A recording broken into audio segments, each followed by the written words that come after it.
আসসালামু আলাইকুম সুপ্রিয় দর্শক।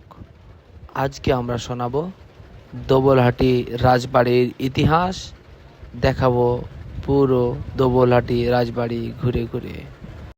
দোবলহাটি রাজবাড়ি প্রায় ২০০ বছরের প্রাচীন স্থাপনা।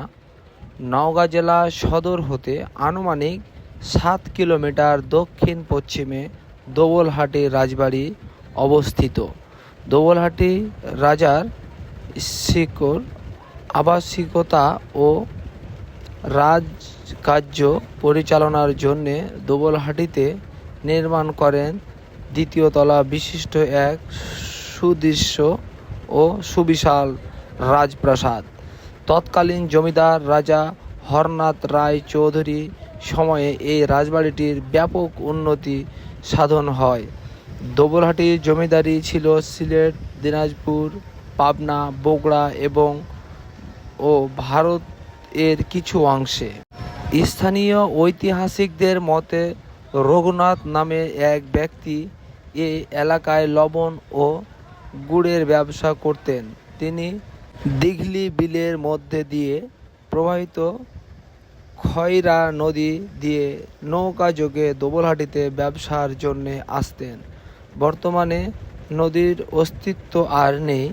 তিনি প্রায় প্রতি রাতে স্বপ্নে দেখতেন, তাকে কে যেন বলছে, তুই যেখানে নৌকা বেঁধেছিস সেখানে জলের নিচে রাজশ্রী দেবীর প্রতিমা আছে, সেখান থেকে তুলে স্থাপন কর।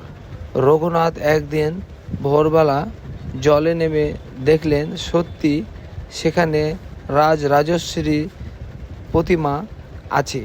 তিনি প্রতিমাটি জল থেকে তুলে একটি মাটির বেদি তৈরি করে প্রতিষ্ঠা করলেন।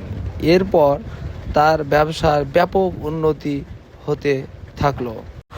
অন্য আরেক ঐতিহাসিক দল মনে করে দোবলহাটি জমিদার বংশের প্রতিষ্ঠাতা জগৎ রাম একজন লবণ ব্যবসায়ী বাণিজ্য উপলক্ষে দোবলহাটির কাছে গ্রাম এসে বসবাস শুরু করেন।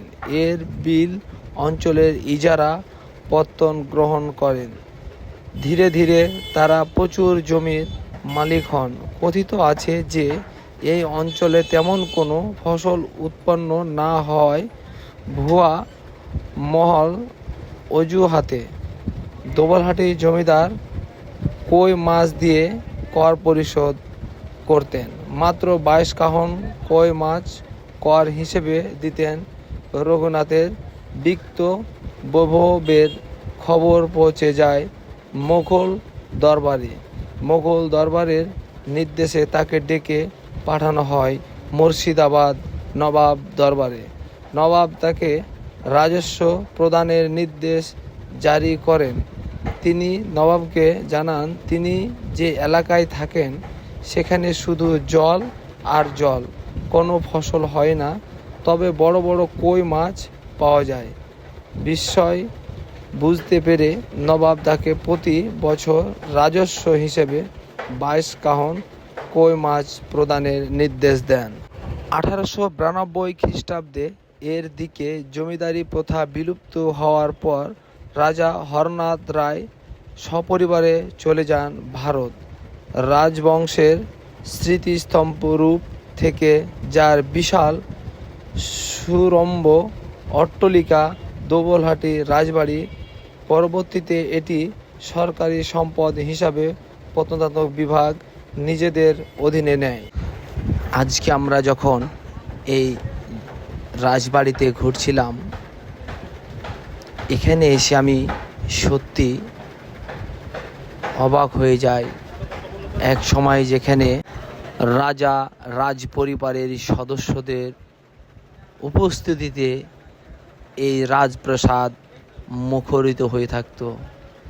একটা গাছের পাতাও যেখানে পড়ে থাকতো না, যেখানে সুগন্ধ ভরা পুরো রাজপ্রাসাদে সুগন্ধ ছড়াতো। আজকে এই দিনে এসে আমি এখানে দাঁড়িয়ে দেখি সবই ধ্বংসস্তূপ, সবই শেষ হতে বসেছে। এ যেন দেখার আর কেউ নেই। এক সময়ে এই রাজার হুঙ্কারে পুরো রাজত্ব কেঁপে উঠত। এই রাজার আওতায় যত দূর আছে সেখান পর্যন্ত, এখান থেকে হুকুম করলে সেখান পর্যন্ত কেঁপে উঠত। আজকে রাজপ্রাসাদ আছে, চুন সুরকি আর ইটার তৈরি এই প্রাসাদ সেই সাক্ষ্য বহন করছে। কিন্তু রাজা নাই, রাজার পরিবারের সদস্যগুলো নাই। সেই রানী কোথায় যেন কারও অজানা। তাই আমরা যদি এখান থেকেও শিক্ষা নিতে পারি, যার উত্থান আছে তার পতন আছে। বলে রাখি, একদিন আমি থাকবো না। আজকে এখানে দাঁড়িয়ে আমি যে বক্তব্য দিচ্ছি, হয়তো একদিন আমি থাকবো না, কিন্তু এই বক্তব্যগুলো থাকবে। এখানে নতুন করে কেউ এসে আবার বক্তব্য দেবে দাঁড়িয়ে। তাই বলা হয়ে থাকে, বক্তার পরিবর্তন হয় কিন্তু বক্তব্য এক জায়গায় থাকে। শাসকের পরিবর্তন হয় কিন্তু শাসন থাকে।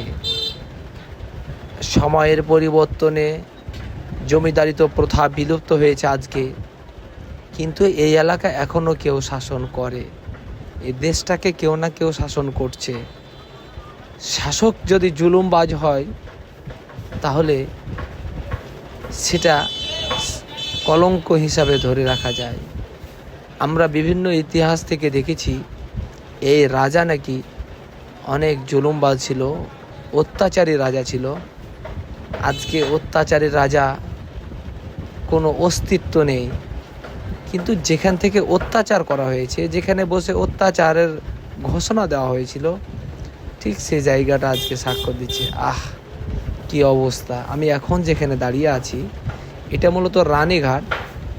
এই ঘাটেই রানীরা স্নান করত, এখানে বসেই তাদের জলের প্রয়োজন মেটাতো। এই রানীঘাটে এখানে কোনো মানুষের আসার অধিকার ছিল না, অনুমতি ছিল না। এখানে রানীরা শুধু তাদের মন মতো প্রয়োজন মেটাতো। আজকে রানী নাই, আর রাজা নাই, আর রাজত্ব নাই। আজকে সেই পুকুর ঘাট রয়ে গিয়েছে। কি বিশাল বড়! সে সময়ে এত উন্নত, এত সুন্দর হাতের কারুকাজ, যখন যোগাযোগ ব্যবস্থা ছিল না, স্থলপথ ছিল না, আকাশপথ ছিল না, তবুও এখানে বিশাল আকৃতির বিশাল বড় এক বিল্ডিং তৈরি হয়েছে। বিশাল মোটা মোটা লোহার রড এবং অ্যাঙ্গেলগুলো সে সময় কোথার থেকে নিয়ে আসলো, যেটা আমার বিবেকে এখনও প্রশ্ন জাগে। এত দামি একটি বাড়ি নির্মাণ করেছে, আজকে যেন এই বাড়ি দেখার আর কেউ নেই। সময়ের পরিবর্তে, কালের বিবর্তে এই ধ্বংসস্তূপও হারিয়ে যেতে বসেছে। আমরা পুরো বিল্ডিংটা ঘুরে দেখলাম। হয়তো বা আমি যদি এখান থেকে ধারণা করি, এই পুরো বিল্ডিংটা আর 10 বছরও পার নাও হতে পারে। আজকে রাত্রেই এই বিল্ডিংটা শেষ হয়ে যেতে পারে, এমন এক অবস্থায় দাঁড়িয়ে আছে এই বিশাল এক বিল্ডিং। নওগাঁ জেলার সদর থানার অন্তর্গত দোবলহাটি গ্রামের বৃহত্তর রাজশাহী জেলার জমিদার পরিবারের মধ্যে সবচেয়ে প্রাচীন জয়ং জগরাম রায় ছিলেন এক জমিদারির প্রতিষ্ঠাতা। তিনি ছিলেন মুর্শিদাবাদ জেলার জগেশ্বরপুর গ্রামের বাসিন্দা এবং পেশায় লবণ ব্যবসায়ী। পরবর্তী তিনি দোবলহাটি প্রায় 3.5 কিলোমিটার উত্তরে জগকালিং নির্মঞ্চ কসবা নামক গ্রামে সর্বপ্রথম বসতি স্থাপন করেন। মুঘল শাসন আমলে বাদশাহী সনদ মূলে এই জমিদারি প্রতিষ্ঠিত হয়। বকপুর পরগনা নিয়ে গড়ে ওঠে এই জমিদারি। এই জমিদারের বংশের 46তম উত্তরসূরি মুক্তারাম রায় চৌধুরী মৃত্যুর পর তার দুই পুত্র কৃষ্ণরাম রায় চৌধুরী ও রঘুরাম রায় চৌধুরীর মধ্যে এক জমিদারি দুটি অংশে বিভক্ত হয়। জমিদারির 9 আনা অংশে পান কিষণ রাম এবং 7 আনা অংশ পান রঘুরাম। জমিদারি ভাগ হওয়ার পর কসবা গ্রাম ত্যাগ করে কৃষ্ণরাম বস্তি স্থাপন করেন বলিহারের নিকট মৈনক নামক স্থানে এবং রঘুরাম বস্তি স্থাপন করেন দোবলহাটে গ্রামে। 9 আনি অংশের জমিদার কৃষ্ণরাম রায় চৌধুরী নিঃসন্তান অবস্থায় মারা গেলে তার বিধবা পত্নী সম্পন্ন জমিদারি বলিহার ও দামনাসের জমিদারের নিকট বিক্রয় করলে এই শরিকের সম্পত্তি ঘটে। পক্ষান্তরে 7 আমি শরিক রঘুরামের বংশগণ দোবলহাটিতে তাদের জমিদারি অক্ষুণ্ণ রাখে। 1793 সালে চিরস্থায়ী বন্দোবস্ত এর সময় শিবনাথের পুত্র কৃষ্ণনাথ দোবলহাটি জমিদার ছিলেন।